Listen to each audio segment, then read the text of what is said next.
All right, guys, we're here in Tallinn. We're actually at Strumi Rand, which is a beach in Estonia right now. It's super peaceful, super beautiful. And I wanted to talk about what the world's best seducers know that 99% of guys don't know. So let's talk about it. So basically, there's two kind of guys who try to learn game. There's guys who just watch YouTube videos, memorize lines, and just watch some pickup artist on YouTube.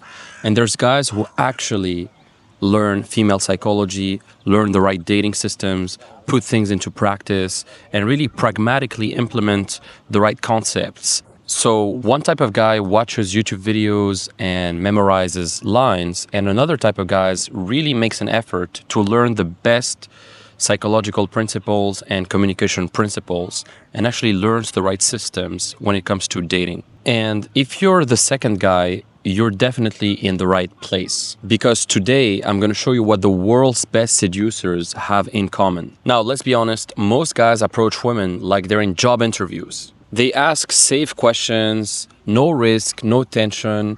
They give some surface level info, and they don't actually know how to truly escalate things the right way. And then they wonder why nothing ever happens. Now, here's the truth. Game isn't about something you say. It's about the energy behind what you're saying. It is about your energy and how you make her feel. Women aren't logical when it comes to desire. They're completely emotional. So it's all about how you make her feel and not about the logical, rational facts. And you can say the same sentences in two different states. One with fear and with anxiety and with just the thoughts of, oh, will she judge me? Oh, what if I say this and then she says that and blah, blah, blah. And you're just like walking on eggshells in the conversation. Or you can say things while being grounded, while being confident in what you're saying. And the same sentence is going to come across totally differently. Now, one of the most powerful principles when it comes to game and seduction is what I call the emotional spike theory. And this is where you're taking a woman on an emotional roller coaster without her even realizing it. Because when you have a normal, flat conversations, there's flat emotions and there's no real attraction. But when you spike the conversation with a bit of tension, with a bit of teasing, with a bit of challenge, that's what creates true attraction. So for example, whenever you talk to a woman, you can always like kind of disqualify her a little bit. Like, oh, I don't know if you and I are going to get along, or oh, you look like trouble, or oh, you're such a red flag, or whatever. Just to disqualify her a little bit and to make her feel like she has to qualify to you, that you're not sold yet. And that kind of dynamic is really what's going to make her chase in the conversation. And I've been on so many boot camps. I've seen so many guys, talk to women at this point. And I can tell you that the guys who can create contrast and spike girls' emotions are going to always win over the guys who are just nice, polite, and who have like just normal, boring conversation.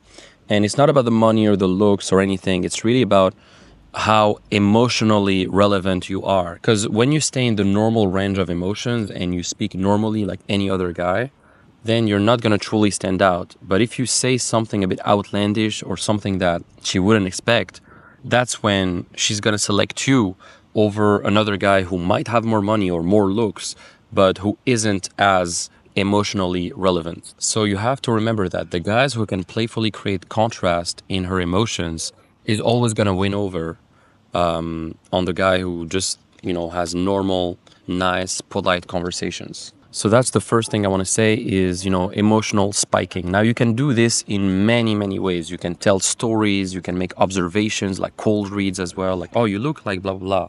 Or, oh, you seem like you're an artist. Or, oh, you seem like you're this type of girl. And you're just cold reading or guessing things about her personality and who she is. And that makes the conversation more interesting. And even if you get it wrong, let's say you say, oh, you look so nerdy. Let's say you say that to a girl, like, oh, you look so nerdy. Well, even if she's not that nerdy, she's still going to think like, okay, what is it about me that makes him think that I'm nerdy? And so it's actually interesting, or, oh, you look like trouble. Okay. And then she's going to ask, oh, why? What does he think that about me? And so you can always guess or make assumptions about the person. And even if you get it wrong, it's still interesting. So you can spike emotions in many ways. You can tell stories, you can tease her, you can challenge her, you can say some outlandish things, you can disagree with her. Most guys, they're afraid to disagree with girls, but actually that creates a lot of tension and attraction, disagreeing with women. Like, just state your true opinions and speak more boldly. Most guys don't speak boldly at all. They just speak normally, and they stay in the normal range of what's normal in a conversation. So just take more risk and speak your mind more often. Now, the second thing is escalation and calibration. Most guys don't really escalate physically, and they don't do it enough. Most guys wait too long to get physical with a woman. Like, as soon as I meet a woman, I start touching her. Just like, even when I say hi to her, maybe I shake her hand, or when we exchange names, like when I say, hey, I'm Limo. So let's say I say to a girl, like, what's your name? And she says, Sarah. And I say, oh, nice to meet you, Limo. Well, that's when I'm going to make a little handshake. I'm going to start touching her subtly when I say things or whatever. And so you have to gradually touch her as well. Obviously, you need to calibrate. You need to be calibrated. If you feel like she's not ready yet, maybe you keep talking a little bit more, etc. But it's super important to always, escalate things gradually. And that could be simple things, like you can ask her if she has tattoos, and then if she has one, you can touch it or whatever. Or let's say, she is tanned, like let's say her skin is tanned. You can say, oh, you're pretty tanned, and you brush off her skin or whatever. Or you can just ask, for example, whether she works out or not, and then you touch her bicep. Or another thing I do sometimes is, if she has nails, like if she did her nails, I will compliment her nails. I will say, oh, nice, you have beautiful nails. And then I will take her hand and like look at her hand or whatever. So little things like that are going to allow you to escalate progressively without pushing the boundaries, and in a very calibrated way. Now, another thing that's super important when it comes to seduction, and this is something that 99% of men don't use enough, is conversational plot lines and future projections. So you need to understand that women always want to have something to look forward to. And as a seducer, you have to be kind of a dream igniter. You have to be always painting a picture of what life would look like if she follows you, if she keeps hanging out with you. And so in a conversation with a woman, I'm always going to paint a picture that, for example, in the future, we could travel together. We could do something together, like, oh, together we could go to Paris and I can show you some stuff. Or we can travel to Thailand in the winter, we can do this. And I'm always painting a picture, not because I'm lying. Most of the time, I'm genuinely wanting to travel with her if she's cool. But it's super powerful because then it shows that you're not just there to fuck her and then bounce off. You're there to actually see her again, travel with her, and spend time with her. And you're creating kind of this plot line of us being together and just traveling. And even on a subtle level in the conversation, I escalate progressively with the pronouns. So let me explain. So for example, in the beginning, in the conversation, I'm going to use more the pronoun I. For example, oh, I travel, this and that. I like to do this. I like to do that, blah, blah, blah. Then gradually, I'm going to start making the conversation about her. Like, oh, you look like you're this. Or, oh, you seem like you're blah, blah, blah. Or, oh, you should X, Y, Z. And then at some point, I'm going to escalate it even further. And I'm going to use the pronoun we. Oh, you know what? We should do this. Or, oh, you know what? I don't think we're going to get along. Or, you know what? We should move soon because this is going to close. Or we should do an after party. And it's like a we thing. It's like a common thing. It creates like this union. It unifies me and the girl. So at first you talk about you a little bit more, and then you talk about her a little bit more with the pronoun you, and then it's like we do things together, right? But then you can also create like plot lines, like, for example, sometimes in a club, I'm in a club with a girl, and I tell her, okay, let's pretend you're my girlfriend for the next 5 minutes. And then I start, dancing with her, and we go to the bar, and I grab her a drink, and then I make out with her. And like, I create a plot line that she's my girlfriend now, whatever. Or I create a plot line that, okay, you and I were going to get married. And then I ask her friends, like, oh, would you approve of us, etc. And like, it makes it fun, it creates like a role play, a plot line, and it makes the conversation more interesting, right? Or for example, sometimes I create a plot line that, oh, we're going to travel together, pack your bags. Tomorrow we go to Paris. I'm going to charter a jet. Let's go. I'm going to put you in my luggage, whatever. And it creates this plot line as well. And sometimes also I ask her the color of her eyes, let's say, and let's say she has blue eyes and I have green eyes. I say, oh, we'd make a beautiful kid together, whatever. And I would just make a plot line like we're going to have a kid together. Our kid is going to be so handsome, whatever. And like just make a plot line about having kids together. It's just funny, you know? So yeah, I mean, you can even make plot lines about like, okay, if we met when we were teenagers, like you and I would cause troubles, like we would be troublemakers, something like that. Like just creating like a common role play like story, you know, that's a super powerful tool in seduction as well.